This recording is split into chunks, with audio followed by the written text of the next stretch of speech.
open eye, feel the waves cut through me, hypnotized by the sounds I'm breathing in. Hold tight, chemicals collide. Hold tight, hold tight. Dripping lights paint the skies, all because of you. Dripping lights paint the skies, only you can make me move. You can make me move. Can make me move. You can make me move.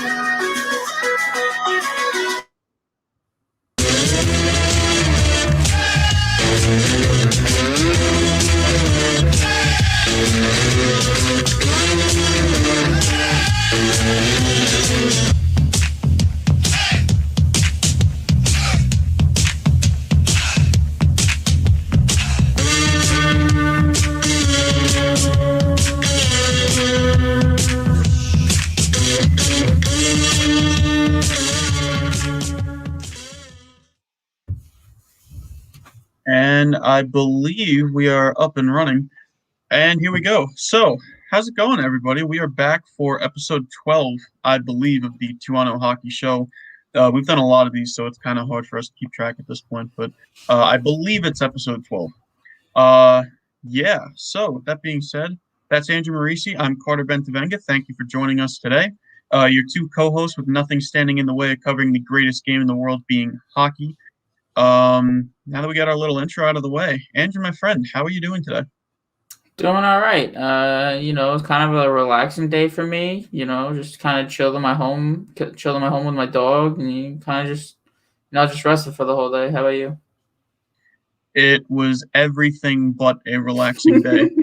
I had, for those of you who don't know, I mean, Andrew and I are both in college, and our college semester came to an end. Well, today was technically the last day. And, me being the classic procrastinator that I am, decided that it would be a good idea to put off my final exam up until yesterday, which, I mean, granted, was due today at 1:45, and I figured, I don't have enough time to do it. I can go out and play hockey for a little bit yesterday. We had a lot of fun, but in all honesty, I probably should have worked on it for at least a little while. Wound up getting it done with a few minutes to spare. I actually wound up putting it in at like 1:45 in like 10 seconds. So I'm hoping that Nope, it's late. You failed. You failed the whole thing. I don't see now. I mean, it's Corey, so I mean, he obviously he's tough when it comes to this kind of stuff, and hopefully he'll let it slide a little bit. But I mean, if I was like 5 minutes late, then yeah, I get it. But if you're a couple seconds late, I don't think he'd care. I don't think he'd care about a lot of stuff, but you'd be surprised. Anyway, we're going to go ahead and move on here for the sake of my own mental health. Anyway, we're going to move on. And, obviously we didn't do our show on Monday, so this is pretty much our first hockey update of the week. And now we have quite a bit to get to. So we're in for a very action-packed show. I suggest sticking to the end for this one. This is going to be one that you won't want to miss. Anyway, we're going to kind of get into our first topic of the night here, and there have been a lot of playoff matchups that, were kind of up in the air at, certain points throughout the season. You could kind of assume that certain teams were going to face off against each other, but now there are finally a few matchups that have been confirmed. I have them written Well, I think down most here. of them are, except for the West Division. Yeah, I'm pretty sure it's just the Western Division at this point. So as of right now, I mean, we have a lot of confirmed matchups. In the Central, we got Carolina and Nashville, and then we got the Battle of Florida with the Panthers and the Lightning going at it. In the North Division, we have Toronto, Montreal, Edmonton, Winnipeg. And then in the East Division, we have Pittsburgh and the Islanders, Boston and the Washington Capitals. And Andrew, I mean, there are a lot of good-looking matchups on here right off the bat. Yeah, I mean, this has definitely been an interesting season, just due to COVID and, just every player wise, some players having a very good year, some players not having a good year. And, obviously it affected their teams and just their team performance overall. It was kind of a weird year, but I mean, yeah, we already have most of our matchups. Again, like we said before, the only one that, we really don't know is the West Division. I mean, the only thing in the West Division that we know for sure is that St. Louis is going to be the 4th seed. So they're either going to have to play either Vegas or Colorado, I believe. And I think Minnesota clinched the 3rd seed. Looking at this, actually, no, they haven't clinched the 3rd seed. There's a chance they could go to 2nd, but it's not confirmed. But yeah, no, there's definitely a lot of good matchups. We're going to be talking about, our favorite matchups a little late in the show, so stick for that. But yeah, we definitely have a good amount of matchups. 100%. I think the biggest thing that we were wondering anyway, I don't know how long ago St. Louis clinched. I mean, I would imagine it's around maybe a week or so ago, but overall, I mean, the big race, at least going down the stretch anyway, was in the North Division, with the Montreal Canadiens holding on to that 4th spot in the North. Calgary was behind them. Ottawa was in the mix for a little bit. So was Vancouver. I don't know. But I mean, I kind of expected Montreal to hold on to that 4th spot in the North Division. I mean, did you see Calgary or Ottawa or maybe even Vancouver taking over Montreal's spot, or are you kind of expecting to see them here? Nah, I mean, kind of about a month ago, maybe, I think we kind of already knew what the North Division was looking like, just because Calgary, is so bad this season. Ottawa hasn't been doing that great. Vancouver, obviously, they had their COVID outbreak and, them not being that great this year. So, I mean, I think we kind of knew what the teams were going to be, about a month ago, as I mentioned. So, but I mean, it's no surprise to me. Montreal somehow only clinching a couple days ago blew my mind. But I mean, yeah, that's so we already have a 4. We have a 4 in every division. But Montreal for the 4th against Toronto, that's going to be a very good matchup. Yeah, I mean, I think I saw a stat the other day that said they're playing in the playoffs for the first time since 1979. So this is a matchup that, I mean, it's Long very, awaited. yeah, long awaited might be even an overstatement. I mean, these two teams, I mean, they've gone at it in the regular season quite a bit over the course of the last couple of years. I mean, I can't remember the last time that both of them have been a Stanley Cup contender at the same time. I mean, obviously we've had, quite a long stretch where the Leafs were kind of in that rebuilding stage, and now recently we've had the Canadiens taking a little bit of a dip and missing the playoffs the last couple of seasons. But it'll be really entertaining to see these two go at it. And let me tell you right now, I mean, at least most of the time anyway, when they have Hockey Night in Canada games, it seems like these two teams, whether they're playing each other or whether they have two separate games, they always seem to get the spotlight, if you will. They always seem to get the prime time spot. So I wouldn't be surprised seeing these two teams starting on Saturday night, so they get that Hockey Night in Canada matchup. Yeah, no, it's definitely going to be interesting. I mean, it's two of Toronto's not Toronto's, Canada's biggest cities, basically. You have Toronto and Montreal, two major hockey cities that, a lot of people want to go to. We've seen a lot of people go to Toronto. We've seen a couple of people go to Montreal. So, obviously Toronto has the edge in this series, being the number 1 seed. But, I mean, I think it'd be a good series. I'm going to give you my prediction a little later on what I think the series is going to be. But, I mean, it's definitely one that everyone's going to want to watch. Well, for now, I think we're going to try and stray away from predicting most of the series anyway. But speaking of series, I actually want to get your kind of take on this here.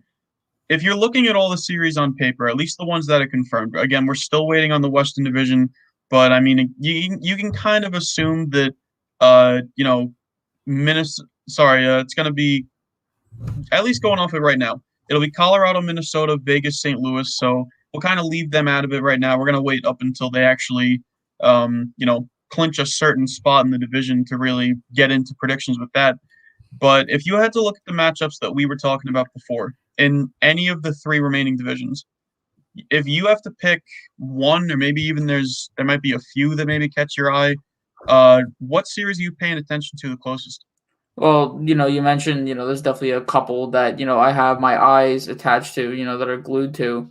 But honestly, probably my number one playoff series is going to be in the East Division, and I think it's going to be Bruins Capitals. You have two teams, who are, very old teams and, have a couple young players. You know, both of these teams have been to the playoffs multiple times in the past.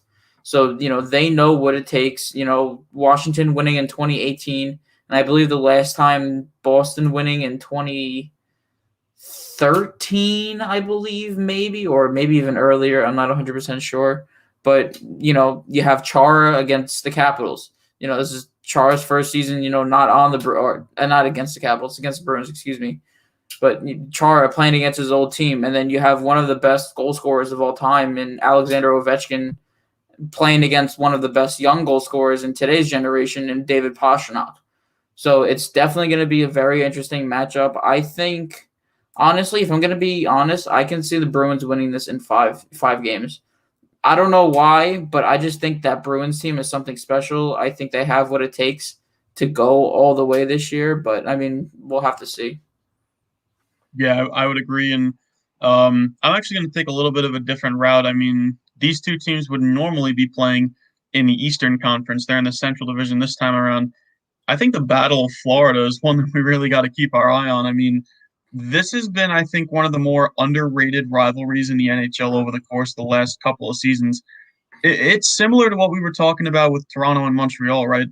These two teams, I can't remember if there's been a time where, at least in our lifetimes anyway, where both of these teams have been legitimate Stanley Cup contenders. Obviously, the Lightning have been a Cup contender ever since, Probably say like 4 years ago. I would go even further back than that. I mean, because in 2015 they made it to the Cup. I would give them honestly until like 2012 or 2013, going back like close to a decade. I mean, this Lightning team has been good for a really, really long time, and the Panthers not so much. I mean, they've struggled a little bit to fill up their building, and they've kind of been the running punchline of the NHL for a little bit. But overall, I mean, they bring in Joel Quenneville a few years ago. Bill Zito taking over the GM role in his first season this year. I'm going to be honest. I mean, I know that I've kind of given the Panthers a little bit of garbage over the course of the last couple of episodes that at least we've been on, but the Panthers have finished this season strong, man. I mean, and it's weird because they seem to look good against the Lightning in particular. They look good against a lot of teams, but they look really good against Vasilevsky and the Lightning, who, I mean, let's be honest. I mean, I don't think many teams have been able to beat Andrei Vasilevsky, but the Panthers just seem to be able to do it. So, I don't know if I'm going to pick Florida to win this series just yet. If you want to hear our predictions on every single series, you can tune in on Friday when we have our little playoff preview episode. But, yeah, I mean, I don't know. I just think this one is, it's definitely something to pay attention to. And I also like the Leafs and the Habs going at it. I think these two, it's going to be a lot of fun. Yeah, my 3 series that I had, I talked about Bruins Capitals. You just mentioned Florida Lightning, and then I had Toronto against Canadiens. Those honestly, I think, are probably the 3 biggest and best matchups. Just looking at it, obviously, again, I mentioned Toronto, Montreal before. You have 2 of the biggest Canadian cities, that there is. And then, Florida Lightning, 2 very, very good teams, defending Cup champs against one of the hottest teams in the league this year. And then, as I mentioned before, Bruins and Capitals, that's just going to be a very good series, both teams having much playoff experience. So, and there's still other very good playoff series. Those are just 3 that, I thought caught my eye right away. And again, we're still waiting for the West playoff series, which I think those are going to be very good. I think if Colorado and Minnesota plays, that would be a very, very entertaining series to watch. So there's definitely a lot of series that I'm going to be watching. I would agree. Before we get to our next topic here, I'm actually going to kind of put you on the spot a little bit. Now you can pick from any division you want. You got to pick one team that people consider maybe a bit of a dark horse to win, not even just their playoff round. I'm talking like maybe they could go deep, maybe like conference final, cup, maybe even win the cup, in your opinion. Who do you think is kind of a dark horse that people are sleeping on? If Nikolai Ehlers comes back, the Winnipeg Jets. I just think I know the Jets recently have not been doing good. They are 2-8-0 in their past 10 games, but in those past 10 games, they have not had Nikolai Ehlers. And we mentioned before on an episode, I believe it was with our friend Danny, we said Nikolai Ehlers was a very important key to the Winnipeg Jets roster. And, he was having a career year this year. I believe he was only 2 points behind his career high in points. And then obviously he got hurt. And I believe he's coming back just in time for playoffs. So he should be returning, within a week or so. So I think the Winnipeg Jets could be a very scary team. I mean, they are playing the Edmonton McDavids, basically, at this point. We're going to mention McDavid later, finally reaching 100 points. But Edmonton is a little bit of a scary team. The only thing that really worries me about them is how good their defense and their goaltending can be. We know how good their offense is. We know obviously McDavid, Draisaitl, they're arguably 1 and 2 players, in the league. But I think Edmonton could definitely be a dark horse team. Or not Edmonton, Winnipeg, excuse me, to definitely at least, go to the conference final or go to the cup possibly. Well, talking about the Oilers anyway, if you're getting that start that Koskinen had against the Canucks, I don't think they're going that far at all. I don't know. It's tough to pick one team out of the 16 that have made it. I'm going to go with one that I don't think that a lot of people are expecting me to pick, and I don't think you're expecting Can I me to guess? pick this either. Can I guess? You can guess, yeah. Minnesota. They were one of them. All right. But I decided on going with another team, Nashville Predators.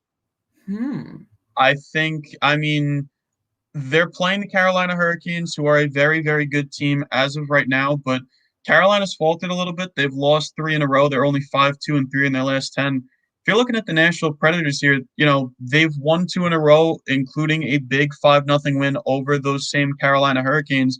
Yeah, they were resting a lot of their regulars, but this Nashville team, I think, they're 7-2-1 in their last 10 games, and we've seen Predators teams in the past that have gone in as kind of like the underdog, right? That nobody is expecting to win. And I'm talking about the 2017 playoff run where they played the Chicago Blackhawks and they not only beat them, but they swept them. And, obviously they wound up going all the way to the cup and they fell just 2 games short. But, I don't know, man. This Preds team has got something special. The only question that I have, though, and it could span into 2 questions, I should say. Number one would be, does John Hynes have what it takes to take a team that deep? He's only been in the playoffs 1 time with the New Jersey Devils, and they lost in 5 games to, granted, a very, very good Tampa Bay Lightning team. But, I don't think the Devils really could ever compete with that Bolts squad. And, the Predators made it to the bubble last year, but they lost to I believe it was the Coyotes in the qualifiers. I don't know. I also have a little bit of, I have a bit of question on their scoring. Nashville has a lot of scoring talent, but their ability to put the puck in the back of the net, they haven't scored a ton this year. So it'll be kind of interesting to see what kind of, comes out of that. But I don't know if I'm putting my money on anybody to go far as a low seed in the playoffs. Give me the Preds, baby. Smashville is something else during the playoffs, and who knows? Maybe they could go far. Maybe they'll get swept in round 1. So one thing I'm really interested to see about the Nashville Predators is to see how UC Saros does. Usually we've been seeing Pekka Rinne, hold his team down for however long he's been on the team. But Saros this season, 21, 11, and 1 with a 2.28 goals against average and a .927 save percentage. Those are pretty good numbers, if you ask me. Those are possibly Vezina candidate numbers. Do I think he's going to be a candidate this year? Probably not, just because they are the 4th seed. But he's having a pretty good season for them. So, him not having any playoff experience kind of worries me. Against a team, like the Carolina Hurricanes, who, we've seen in the past couple of years have done some damage in the playoffs. So it would definitely be interesting to see, how he does and, just how the whole team does in the playoffs. Yeah, I would agree. And one matchup that I don't think a lot of people have circled on their, necessarily on their calendar, but one that I'll be paying attention to anyway, is the Islanders and the Pittsburgh Penguins. Obviously, the Islanders slipped a little bit. They're in the 4th seed in the Mass Mutual East Division, and as a result, they draw the division champion in the Pittsburgh Penguins. Andrew, I mean, if you had to give your immediate thoughts on this series, do you think the Islanders are going to make it out of here, or do you think the Penguins just run all over them? I think they have a good shot. You know, I'm going to be honest. Yeah, obviously, you know, you see in my background, I am not an Islander fan. I am a big Ranger fan. But I think the Islanders have a good shot. I mean, you know, just the way that they play, you know, their defensive system, you know, with Barry Trotz, you know, you have players like Ryan Pulak, you know, Adam Pelech, Nick Leddy. The Pelech posse, baby. Yeah, Let's go. I didn't really want to say that, but I had to. Best defenseman in New York. Sorry. All right, I'm just going to shut you up there. You see, you lost me, and you got me off track. We were talking about how Adam Pelech's winning the North. No, I did not say that. I remembered. The guys like Semyon Varlamov, you know, their defensive system. Could they shut down Pittsburgh's offense with Crosby and get playoff Gensel? I think it's definitely possible. I mean, you know, we saw it 2018 or 2019. The 18-19 season. So 18-19. So it was 2019.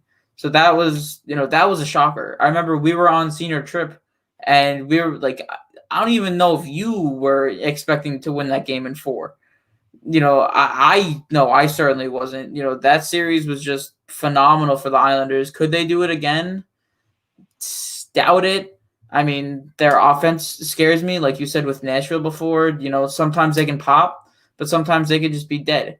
And I think it really depends on the first game, how the first game goes. I think if the Islanders score either nothing or 1 goal in that first game, I think they're pretty much done for. But if they can, you know, at least even if they lose and they score like 3 or 4 goals, I think they do have a shot at winning the series. Yeah, I don't know. I mean, I keep going back and forth. Like, I don't know. I mean, I've told you before that I don't know if I'm very confident in this Islander team. Just because, I mean, I think they're missing Anders Lee too much, for one thing. I mean, I don't remember what episode it was, but I remember we were talking about this at some point that, you know, Anders Lee is such an important part to this Islander club, not even just in the way that he's able to go to the front of the net and score dirty goals, but, you know, I mean, he's just such a big part of their leadership group. I mean, he's important to them on and off the ice. And, you know, I mean, it's going to hurt them going into the playoffs. I mean, you know, granted, they've won a playoff series before without Anders Lee recently. I mean, they did it in 2016 when they beat the Florida Panthers, but, you know, that was 2016. Yeah, that was a while ago. Yeah, it's a different era. It's a different Islander team for that matter. And, I mean, I don't know, but I will say this, though. Out of Washington, Boston, and Pittsburgh, I know that they probably weren't going to play Boston unless they got to the second round anyway, unless, you know, the Islanders and the Bruins managed to get to the second round, I should say. I like the Pittsburgh matchup the most. I mean, I feel like they've struggled quite a bit against the Capitals in the regular season. I mean, to be honest, they've struggled against the Penguins a little bit too, but to be completely fair, 2 out of the 5 games that the Islanders lost were in overtime or a shootout. And there's no overtime or shootout in the playoffs. Well, there is an overtime. There is an overtime. There's overtime, but there's no shootout. It's continuous. It is continuous. You're right, and it's also 5-on-5. By the way, before I continue, can you imagine if they had like 3-on-3 playoff overtime? Like the World Cup or whatever it was a couple of years ago. Yeah, like can we like petition the NHL to try that? I honestly, so cool.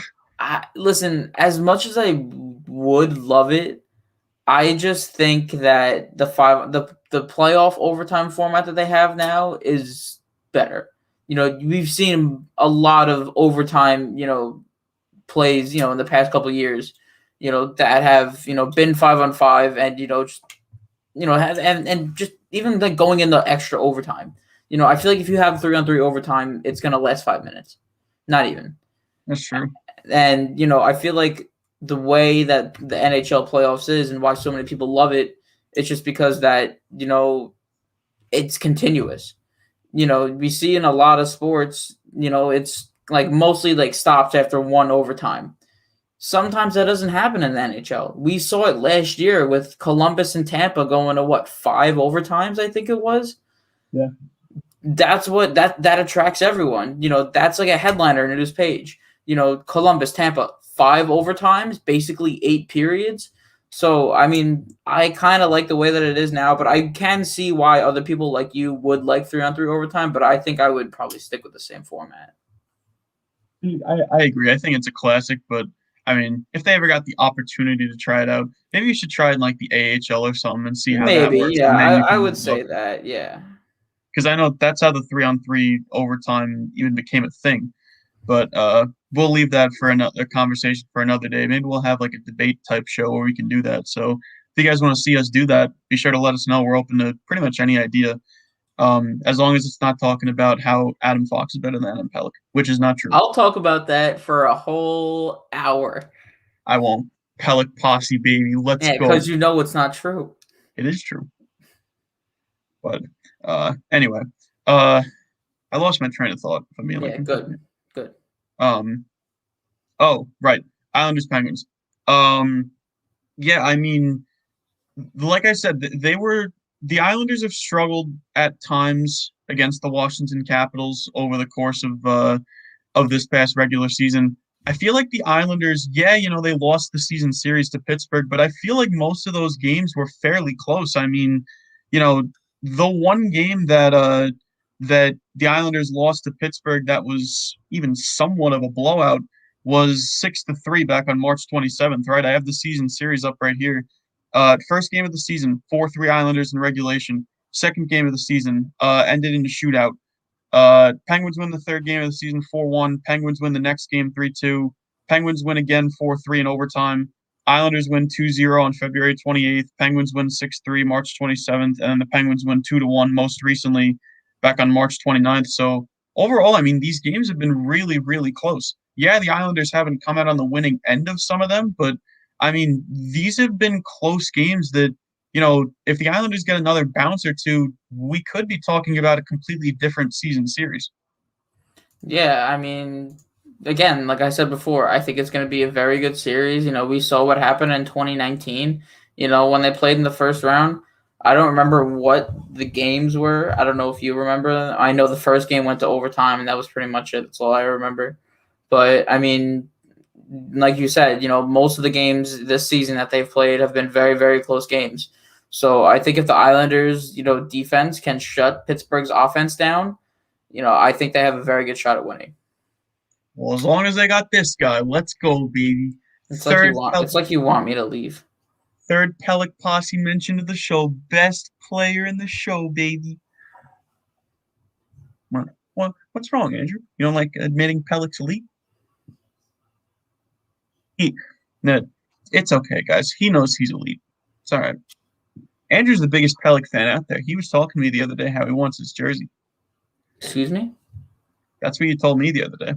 Oh, when? No comment. Anyway, we're gonna go ahead and move on here. I'll still reference Pelech, but Andrew's probably gonna be glad that I don't. We're gonna talk a little bit about the Bruins and the Capitals, and Andrew had mentioned a little bit earlier in the episode that this might be kind of the episode, not the episode. Sorry. The series to tune into, if you will. In terms of the entertainment value, I mean, you're going back to 2013. I mean, these have been two consistent playoff contenders for as long as I can remember. And you mentioned before the Capitals made it to the East Final in 2018 and they wound up winning the Cup. Boston went to the final in 2019, but they lost. So, I mean, these are 2 out of the 3 most recent Eastern Conference finalists. And, I mean, they're 2 powerhouses, realistically speaking, going at it in a 7-game series. This is going to be fun to watch. Yeah, I mean, it's definitely going to be a series that I'm going to be watching. Honestly, I'm kind of pissed they couldn't play against the Capitals couldn't play against the Islanders because I would have loved to see that series. I don't know why. I just thought that would have been an amazing series. I would have been working that series, so I think or at least I would have thought that building would be going insane. I think it's going to be going insane no matter what. But I think against the Capitals, who you guys have played against, in not recent playoff history, but actually, oh yeah, you guys played last season. Yeah, we played in the bubble. That's right. I completely forgot about that. So yeah, so even most recent, then the Penguins, would have been a back-to-back series. I thought it would have been good.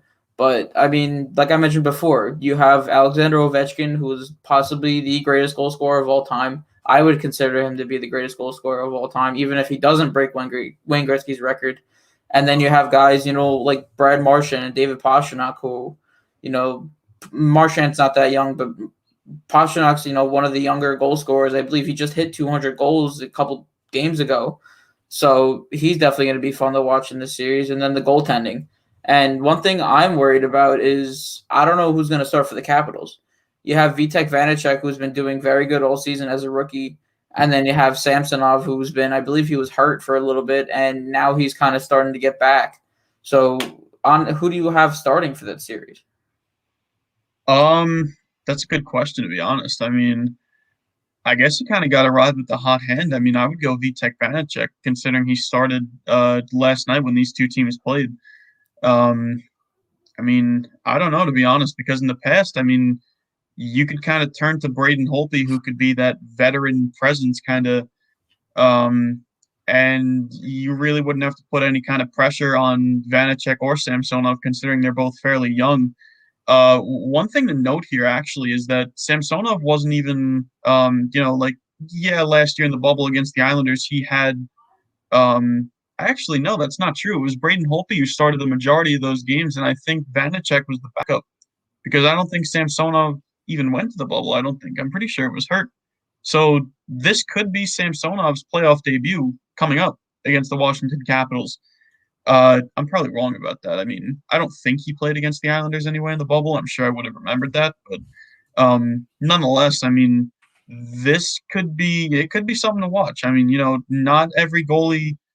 Samsonov's been good in the regular season, but there have been some goalies who just happen to struggle in the playoffs a little bit. Not saying Samsonov's necessarily going to do that, but I mean, I think if I'm Peter Laviolette here, I'm going with Vitek Vanacek in Game 1.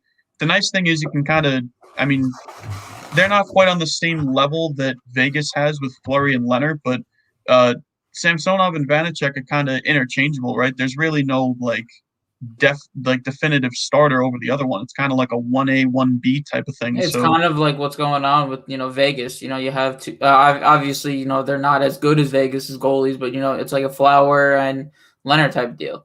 And I looked it up. Samsonov wasn't even in the bubble last season. Vanacek was in it. I don't know if he was the backup. It says Phoenix Cosplay was also in there, so he could have been the backup. But, this could be Ilya Samsonov's playoff debut, and it's either going to go very, very well or very, very bad. Hopefully the second one, because I want to see Tom Wilson out of the playoffs.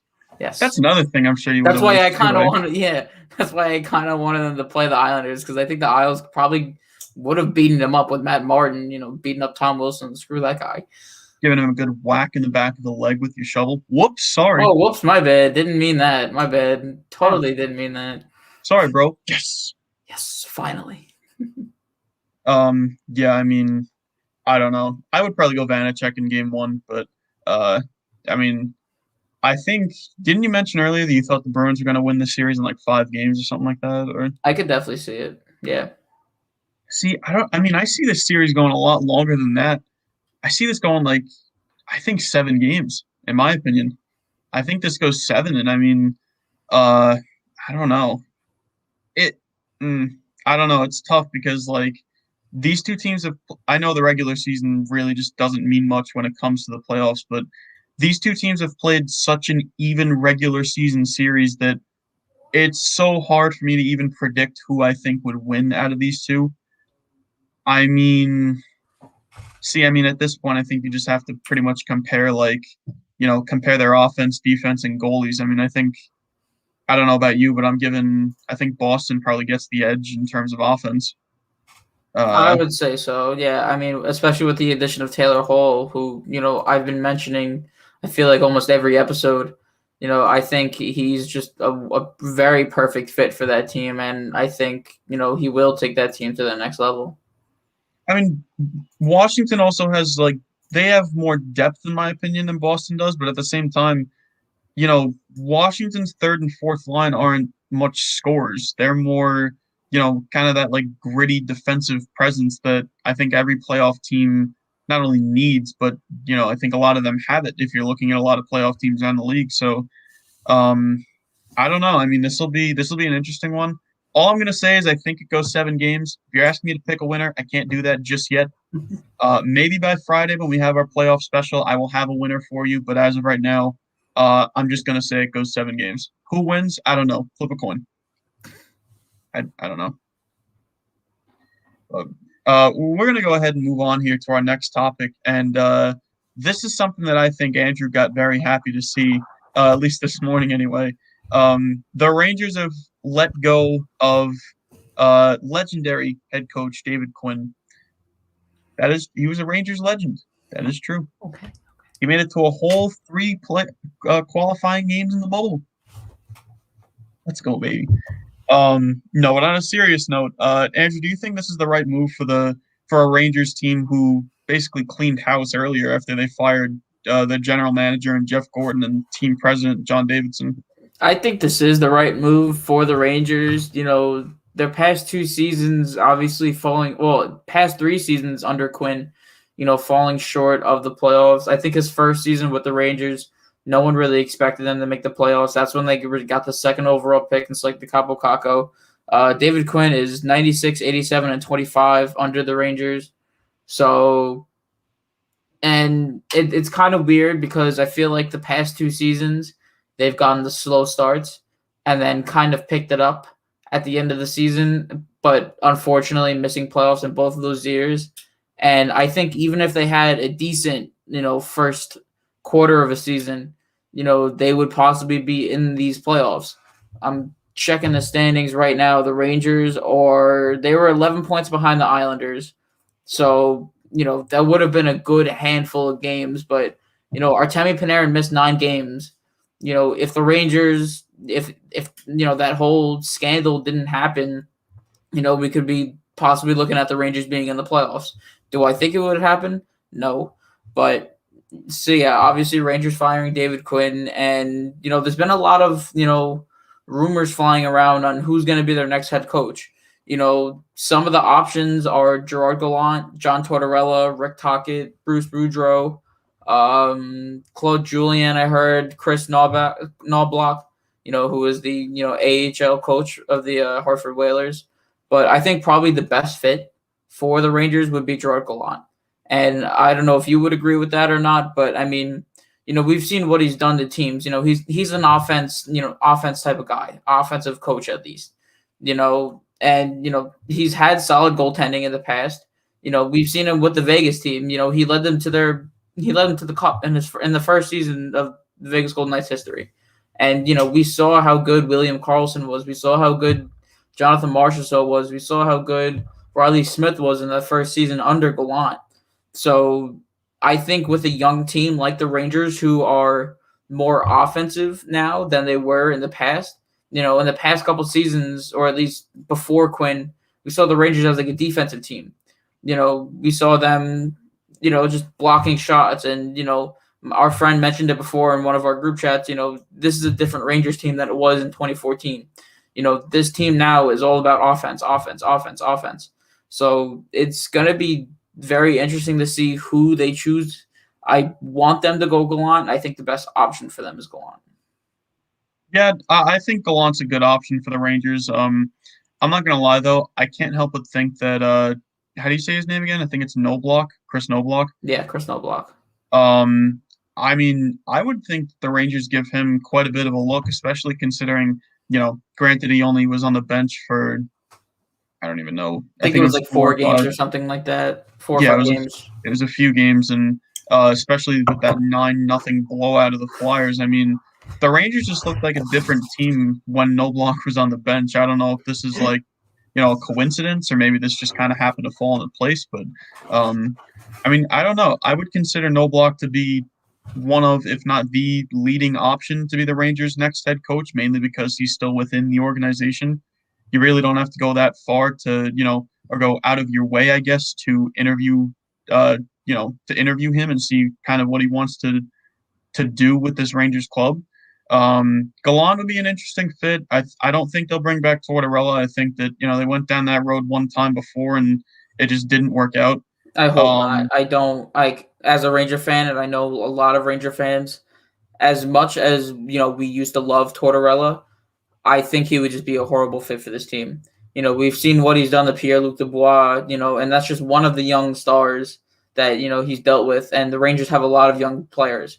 I think if one game Kakko or Lafreniere is not doing that good, he's going to give them 3 minutes of ice time, and that's not how you develop players. And Quinn has done that before, where he's played Lafreniere and Kakko like 6 minutes a game, and Ranger fans have been pissed at him. So I don't think Tortorella would be the right way to go.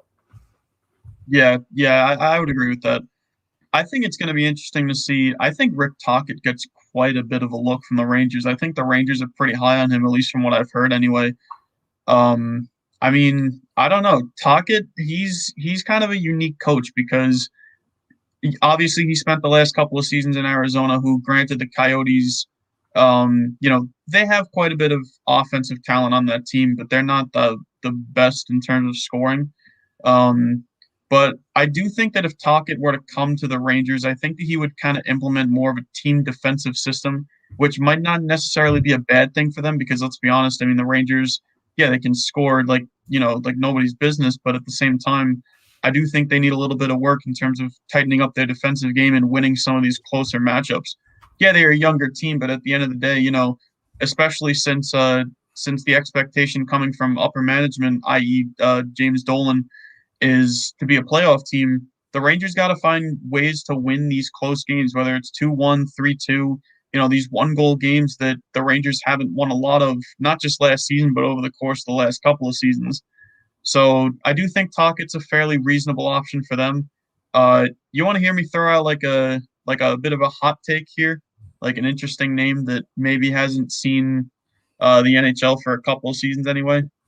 I think I know who you're talking about, and I was probably going to mention this name. You want me to say it, or you want to take a guess? Is it Patrick Roy? It is Patrick Roy. Good job. No, Yeah, you don't think so? No, I know. I honestly, I wouldn't mind trying him out for 2 or 3 seasons. Seeing what he does with the team. Obviously, he's coached Colorado. Obviously he was on that very, very bad Colorado team. That was probably one of the worst in NHL history. But I mean, I don't think you can really reflect his coaching career, on that one season. I like Patrick Roy. I mean, I personally think he's one of the best goaltenders of all time.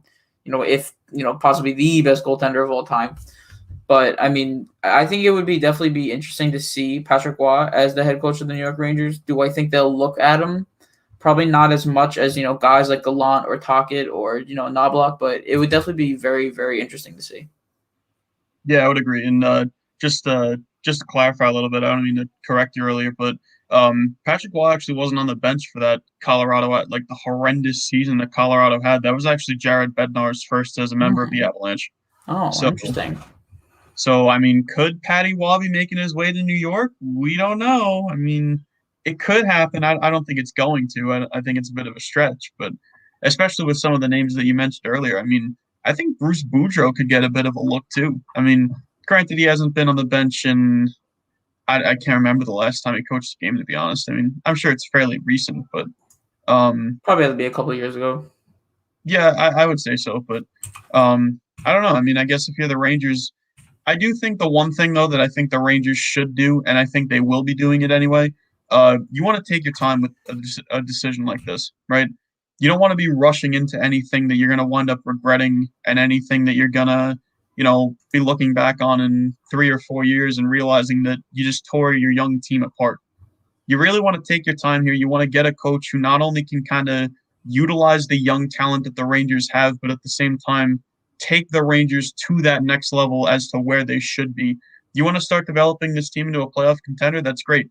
You got to get the right coach behind the bench that's going to work with your young guys, really get them into that playoff mentality while at the same time he's taking the veteran players that you already have and really just you really just want the best of both worlds is what I'm trying to say. I mean, you want to blend both of them together. And I mean, let me tell you now, if the Rangers can get the right coach behind the bench, if they can get kind of the right mentality together in terms of who they put behind the bench anyway, this could be a scary Ranger team in the next couple seasons. I cannot wait. Not as scary as this guy, of course. Let's go, baby. You knew there was going to be another Pelech reference. Right, Pelech?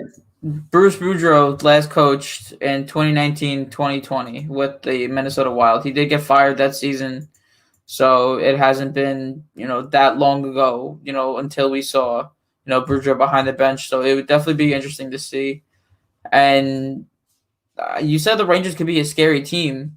If they could acquire this one player in Jack Eichel, could this team be more interesting? No. What? No, I don't think so. Okay, but Eichel... They should just kick Eichel out of the NHL. Just get him out of here. Well, we don't want him. But obviously you see on the sign, Eichel saga in Buffalo continues. There's been a lot of rumors that Eichel wants out, but there's also been, I believe the GM, Kevin Adams, I believe that's who the GM is of the Buffalo Sabres, Yep. said, he hasn't requested a trade at all. But, we've seen a couple quotes from Eichel, suggesting that he wants out. One of them saying it's been a bit of a disconnect from the organization, a bit, and a bit of myself. He's also said, right now, I think for me, the most important thing is trying to get healthy and figure out a way to be available to play hockey next year, wherever that might be. So that last part is getting me thinking. That's what I'm saying. So, I know a lot of potential, the teams that, Eichel could be traded to are the Rangers, the Bruins, and the Los Angeles Kings. I think probably the best fit and the probably best trade offer that Buffalo would probably receive would be from the Rangers. The Rangers have a lot of young talent that they could give up. They still have their first-round picks. And, the Rangers have a lot of cap space, so they could take in a large contract, like Eichel, who's making $8 million a year. So it would definitely be interesting to see where Eichel lands. Where, I don't know. I would hope the Rangers, but I wouldn't want to give up too much. I would like Eichel for the right price. If it's like Zibanejad and like Fox or Lafreniere and like 3 first-round picks, no way I'm doing that. I think the 2 Rangers that are untouchable are Lafreniere, or actually the 3 Rangers that are untouchable are Lafreniere, Fox, and Shesterkin. Yeah, I would agree. And I actually found it interesting because I was watching a interview that Elliot Friedman did on NHL Network when he mentioned that the Rangers actually made an offer for Jack Eichel. I believe it was last offseason. And it was involving that first overall pick, who, granted, the Rangers hadn't used yet, but now we all know it's Alexis Lafreniere. And I think that the Rangers are pretty serious on their offer anyway, at least from what I've heard from Elliot Friedman. I think the disconnect there was with Buffalo. I don't think Buffalo was ready to do away with Jack Eichel. And I actually want to read this quote really quickly here. This is another quote from Jack Eichel that he had at his season-ending press conference. I believe it was either yesterday or 2 days ago. And he said, quote, "Listen, my number one interest is Jack Eichel. You know what I mean? You got to look after yourself. You got to look after what's best for yourself. The organization has a similar job to do, which is to look out for what's best for the Buffalo Sabres. It's tough. Things haven't been, I guess, really black and white. We're all trying to educate ourselves on the situation and what would be best moving forward. There's been some tough conversations, but I have to do what's best for me. I'm only going to play hockey for so long. I'm 24 years old. Hopefully, I have many years in this amazing game left, but I have to take care of myself. It's been tough at times, but I'll come out on the other side." So that's interesting to say the least. I don't know what to call that. I mean, that's are you concerned right now if you're a Buffalo Sabre fan? 100%. I mean, we just saw what they did last season, and I know there was a conversation, with the GM of the Buffalo Sabres, Kevin Adams, who, after they signed Taylor Hall, he was basically saying, "Oh, I think we are a playoff team, and not even a playoff team, but I think we could definitely chase after a Stanley Cup." And after what we saw this past season for Buffalo, it is the total opposite. Buffalo clinching last place in the division. Um, Hall eventually moving away from Buffalo. I remember when they first signed him, in my head I was just like, why? I'm like, even if they do acquire Hall, I don't think he would make them a Stanley Cup contender, and obviously we saw that happen. But I would my concern levels for the Buffalo Sabres, yeah, they're probably pretty high right now. I mean, they were, we saw Casey Middlestad in the World Juniors, absolutely tearing it up. And what is he doing now in Buffalo? I have barely heard the guy's name. So, and that just like shows like, yeah, you can have it. You can be one of the worst teams in the league, have a lot of draft picks. But if you can't develop those players, then what are you doing this for? Why are you getting last place? You should be going out trying to get free agents. I know it's very hard, when you have, a city like Buffalo who hasn't been doing that well the past 10 seasons, I believe, that they've missed the playoffs, 10 or 11 seasons that they missed the playoffs. But yeah, my concern level for Buffalo is very, very high. I think my concern would be even higher now, knowing that apparently Sam Reinhart feels the same way. Really? There have been rumors that apparently Sam Reinhart wants out too. No way. And I know Ristolainen most likely wants out if they do very bad again next season too. Which, I mean, it doesn't take a rocket scientist to figure this one out. I'm sure they will. I don't know, man. I don't know what's going on. Unless if they trade for McDavid, Ovechkin, Crosby, and all those players, I think they'd still miss the playoffs. They should hire us as GMs. We turn them into a Stanley Cup contender in our franchise mode. We've done it before. We have done it before. So, I mean, I don't know. Kevin Adams, if you're listening, call us. I mean, we're up for we're on the market. But I mean, I guess the other question I have here is, I mean, I guess we can start with the offer from the Rangers. What are you giving up if you're the Rangers? I mean, because I know that there's been the argument where people have said, look, I mean, the price tag would be way too high for Jack Eichel, not even on his contract, which he's making $10 million a year. But, like as a player anyway, he is, I mean, with the right talent surrounding him, this guy could be on the same level as Connor McDavid, in my opinion. He's that good. Buffalo, granted, I mean, he's got no help in Buffalo. McDavid's got Draisaitl over there in Edmonton. Who does Eichel have? Sam Reinhart? Yeah, he's a good player, but he's not Leon Draisaitl. Not at all. So, I mean, but I did hear one point, though, and this also came from Elliot Friedman on that same NHL Network interview where he said, look, if you have the chance to go after a guy like Jack Eichel, I mean, players like Jack Eichel they don't grow on trees, right? They're not around every single, they're not around every year. Yeah, we had a guy like Pierre-Luc Dubois who was available for trade this year, but, he's not on the same level as Jack Eichel. I mean, they're two completely different players. I think that if you have the chance to go after Jack Eichel, you kind of just got to do it. And, whatever you give up, you give up. You kind of just got to roll with the punches at that point. But, I mean, you're Chris Drury, right? You're in the Rangers general manager position. What are you giving up for Jack Eichel? What are you starting with? It's going to be a lot. I think if they were to make a trade this offseason, I would probably throw in Buchnevich, obviously having a very good year this past season. I think you're throwing in at least 2 first-round picks. I would say 2 to 3. 3 would be max first-round picks. I'd probably throw in a young player, possibly like a Morgan Barron type of player or a Keandre Miller type of player. Buffalo needs defense, so I mean, I would probably either say Keandre Miller, Nils Lindquist, Brandon Schneider, who we just drafted, one of those players. So if I were to give one trade, I would probably say Pavel Buchnevich, Morgan Barron, Brendan Schneider, and 2 first-round picks. See, I'm going to be completely honest. I know that's a lot that you just listed off, but I don't know if that would be enough. I don't know if Buffalo's looking at that and thinking, like, that's a good deal. To be completely real with you, and I don't know how you're going to feel about this, but I think if the Rangers are going to trade for Eichel, I think you could go in one of 2 different ways. I think you can either trade a center, in which case I think Mika Zibanejad is out the door, or you can start with a prospect or a young player, in which case I think the conversation starts with Not ends with, starts with one of Capo Caco or Alexei Lafreniere. If I'm giving up one of those players, I would probably give up Capo Caco. I know it's only still his second year, but so far from what we've seen, he hasn't been the greatest offensively. This year, he's been very good defensively, looking at the advanced stats. But, I mean, I don't know how I feel about Caco. I know our friend Kyle, he's very, very big on Caco. But, one of our other friends, Rob, is very, very low on Caco.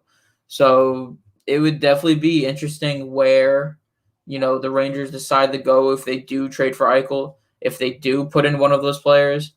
And like I mentioned, I would rather give up Caco than Lafreniere. I just see so much talent in Lafreniere. I just think he got very, very unlucky this season. And, the Rangers were playing against some of the best teams in the league, including Boston, Pittsburgh, Capitals, the Islanders. So they really didn't have that much of a good chance. Not even that, but their young stars couldn't develop properly. I think if they played, every other team in the league, I think, they would have done much better. But it's definitely interesting to see, with Eichel, where he's going to go. And I think one of the underrated teams that he can go to is the Kings. I think the Kings also have a lot of, good prospects that they can give up, for Jack Eichel. Do I think Eichel, if they do get him, would make them a playoff team immediately? Probably not. I mean, I think his best bet would probably be to go to the Rangers, to play with, Artemi Panarin and Adam Fox and, all those other players, just so he can develop this team into a Stanley Cup contender.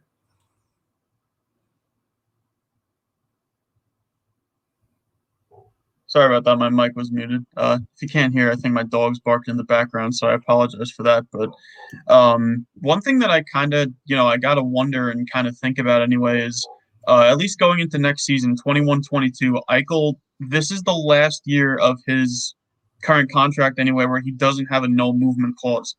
After that, going into 2022, 2023 and beyond, he's got a no movement clause, which basically means that he can kind of push the Sabres' hand and kind of force them to trade him to any specific location.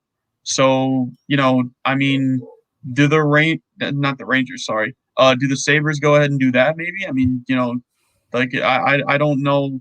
I don't think I've ever really seen a situation like this where, a star player, he hasn't asked for a trade yet, but let's be honest. I mean, wouldn't be surprised if one, transpires over the next couple of months or the next couple of years, I should say, because I don't see Eichel staying in Buffalo forever. I mean, do you? No, I mean, we've seen a lot of good players, stay with their teams for a while, but Eichel is just one player that I cannot see happening, just with the situation he's in with Buffalo right now. I just don't think he stays at that team. I think if he is on the team till the end of his contract, I don't think he's going to resign. I don't think he wants to resign. I think he'll take his talents somewhere elsewhere. If he were to sign somewhere, I don't know where that would be. If he were to get traded, there's probably 3 destinations, as I mentioned, Rangers, Kings, and the Bruins. So it's definitely going to be, cool to see, where he goes. We haven't really seen this in a while where, a star player in the league gets traded. I really can't remember the last time, that really happened. Yeah, I mean, I can't even think about it, to be honest. I mean, maybe Erik Karlsson, but I mean, I think at that point he was kind of exiting his prime, so I don't really know if I can put that in the same category. But yeah, Eichel's 24, like you mentioned before. A young player who's basically he not dominated the league last year, but last year he had a very good year. I don't remember what his stats were exactly, but I believe he was well above point per game mark.